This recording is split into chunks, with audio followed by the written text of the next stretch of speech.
Deuteronomy chapter 1. Introduction to Moses' first address. These are the words that Moses spoke to all the people of Israel while they were in the wilderness east of the Jordan River.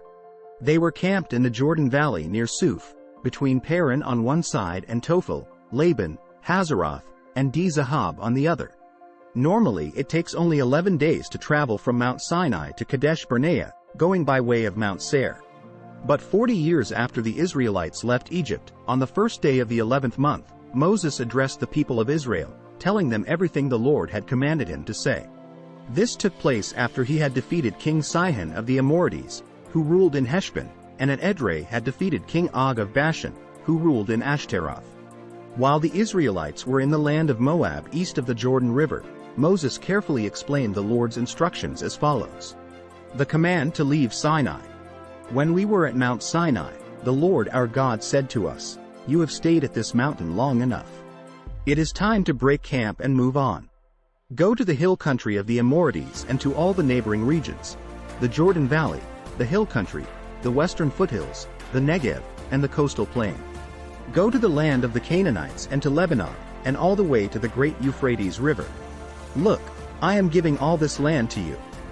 Go in and occupy it, for it is the land the Lord swore to give to your ancestors Abraham, Isaac, and Jacob, and to all their descendants." Moses appoints leaders from each tribe. Moses continued, "At that time I told you, you are too great a burden for me to carry all by myself. The Lord your God has increased your population, making you as numerous as the stars. And may the Lord, the God of your ancestors, multiply you 1,000 times more and bless you as he promised. But you are such a heavy load to carry. How can I deal with all your problems and bickering? Choose some well-respected men from each tribe who are known for their wisdom and understanding, and I will appoint them as your leaders." Then you responded, "Your plan is a good one." So I took the wise and respected men you had selected from your tribes and appointed them to serve as judges and officials over you. Some were responsible for 1,000 people, some for 100, some for 50, and some for 10.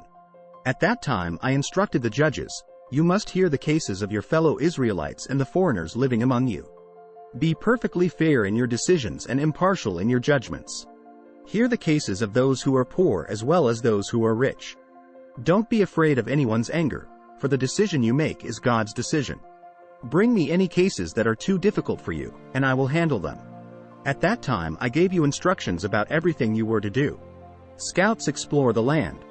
Then, just as the Lord our God commanded us, we left Mount Sinai and traveled through the great and terrifying wilderness, as you yourselves remember, and headed toward the hill country of the Amorites.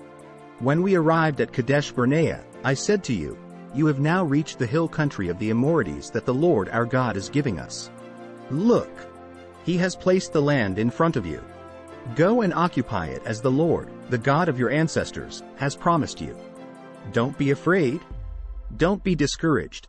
But you all came to me and said, "First, let's send out scouts to explore the land for us. They will advise us on the best route to take and which towns we should enter." This seemed like a good idea to me, so I chose 12 scouts, one from each of your tribes. They headed for the hill country and came to the valley of Eshel and explored it. They picked some of its fruit and brought it back to us. And they reported, "The land the Lord our God has given us is indeed a good land." Israel's rebellion against the Lord. But you rebelled against the command of the Lord your God and refused to go in. You complained in your tents and said, "The Lord must hate us. That's why he has brought us here from Egypt, to hand us over to the Amorites to be slaughtered. Where can we go? Our brothers have demoralized us with their report. They tell us, 'The people of the land are taller and more powerful than we are, and their towns are large, with walls rising high into the sky. We even saw giants there, the descendants of Anak.'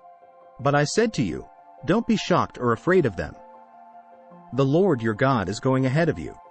He will fight for you, just as you saw him do in Egypt. And you saw how the Lord your God cared for you all along the way as you traveled through the wilderness, just as a father cares for his child. Now he has brought you to this place. But even after all he did, you refused to trust the Lord your God, who goes before you looking for the best places to camp, guiding you with a pillar of fire by night and a pillar of cloud by day. When the Lord heard your complaining, he became very angry. So he solemnly swore, "Not one of you from this wicked generation will live to see the good land I swore to give your ancestors, except Caleb son of Jephunneh. He will see this land because he has followed the Lord completely. I will give to him and his descendants some of the very land he explored during his scouting mission. And the Lord was also angry with me because of you. He said to me, 'Moses, not even you will enter the promised land. Instead, your assistant, Joshua son of Nun, will lead the people into the land. Encourage him, for he will lead Israel as they take possession of it. I will give the land to your little ones, your innocent children. You were afraid they would be captured, but they will be the ones who occupy it. As for you, turn around now and go on back through the wilderness toward the Red Sea.' Then you confessed, 'We have sinned against the Lord. We will go into the land and fight for it, as the Lord our God has commanded us.' So your men strapped on their weapons, thinking it would be easy to attack the hill country. But the Lord told me to tell you, 'Do not attack, for I am not with you. If you go ahead on your own, you will be crushed by your enemies.' This is what I told you, but you would not listen. Instead, you again rebelled against the Lord's command and arrogantly went into the hill country to fight.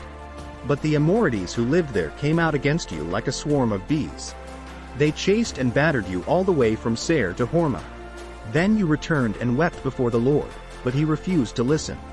So you stayed there at Kadesh for a long time. Thanks for watching.